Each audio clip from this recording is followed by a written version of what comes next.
Idea video जमात 1 से 3 के बच्चों की वालिदा के लिए। अस्सलामु अलैकुम।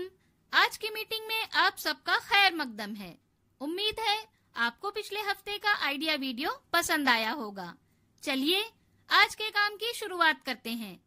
पिछले हफ्ते की दी गई तस्वीरों में रंग भरने और तस्वीर गिनकर सही हिंदसे पर दायरा बनाने की वर्कशीट बच्चों ने कैसे की और कागज से घर बनाना, इस वीडियो के बारे में आपके ख्यालात हमें जरूर बताएं।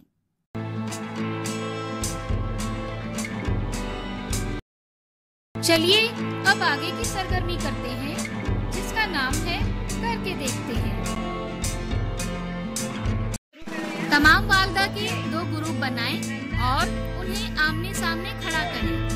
दोनों ग्रुप के दरमियान में कुछ फासला रखकर दोनों ग्रुप से एक वालिदा की जोड़ी बनाएं। हर जोड़ी के दरमियान में रुमाल या कोई चीज रखें। दोनों के दरमियान में कुछ फासला छोड़ दें। म्यूजिक शुरू होने के बाद दोनों वालिदा को रखा हुआ रुमाल उठाकर अपने ग्रुप की तरफ जाना है। जो वालिदा पहले रुमाल उठाएगी वो फातेह होगी। ये सरगर्मी होने तक वीडियो यहाँ रोक देते हैं।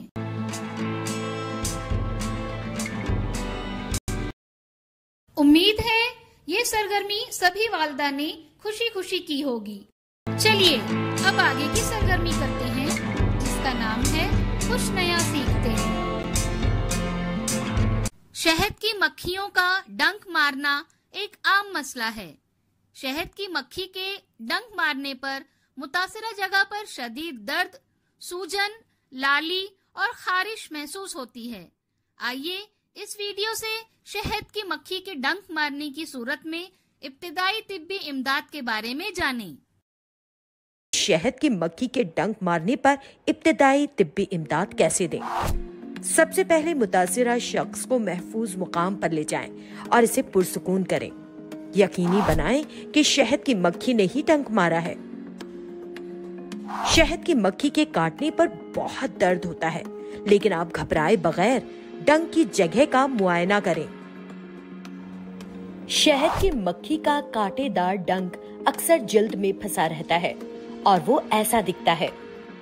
इसलिए गौर से देखें कि डंक अंदर है या नहीं। अगर है तो सबसे पहले और फौरी तौर पर उसे निकालना जरूरी है। डंक को नोचकर, खरोचकर या दबाकर निकालने की कोशिश ना करें। ना ही इसे चिमटे से पकड़कर खींचने की कोशिश करें। ये सब करने से जहर की बड़ी मिकदार अंदर जा सकती है और दर्द और भी बढ़ सकता है। डंक निकालने के लिए आप प्लास्टिक का कार्ड, जैसे एटीएम का कार्ड या ड्राइविंग लाइसेंस, अपने अंगूठे का नाखून या फिर चाकू का बिना धार वाला हिस्सा भी इस्तेमाल कर सकते हैं। आप जो भी चीज का इस्तेमाल कर रहे हैं, इसे इस तरह तिरछा पकड़ें, जाविये पर, और फिर डंक को एहतियात से बाहर ढकेल कर निकाल दें। डंक को निकालने के बाद जहां काटा है, इस जगह को साबुन और पानी से धोएं। अगर दर्द बहुत ज्यादा है और सूजन आ रही है तो ठंडा सेक दें। बर्फ को कभी भी रास्त जिल्द पर ना लगाएं। शहद की मक्खी के जहर में तेजाब मतलब एसिड की खुसूसियात हैं। इसीलिए इब्तिदाई तिब्बी इमदाद में दर्द और जलन से निजात के लिए खाने के सोडे यानी बेकिंग सोडे में थोड़ा सा पानी डालकर गाढ़ा लेप बनाएं। इसे डंक की जगह पर लगाएं। आराम ना मिले तो 15 मिनट बाद दोबारा लगाएं। इसके बाद जल्द अज जल्द डॉक्टर के मशवरे से दर्द या एलर्जी से बचने के लिए दवा दी जा सकती है। इस वीडियो का फायदा आपको कैसे हो सकता है, इसके बारे में तमाम वालिदा बारी बारी ग्रुप में बताएं।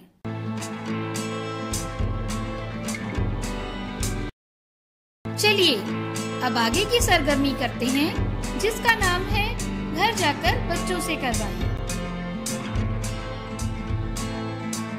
तस्वीरों को देखो और वाकयात की तरतीब के मुताबिक पहली तस्वीर के सामने वाले चौकोन में लाल, दूसरे में नीला और तीसरे में पीला रंग भरें। क्या बच्चे को इस वर्कशीट को करने में खुशी मिली?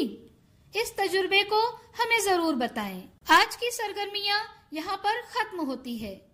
ऐसे ही नई मालूमात और सरगर्मियों के साथ अगले हफ्ते फिर मिलते हैं। तब तक के लिए अपना और बच्चों का ख्याल रखें। शुक्रिया।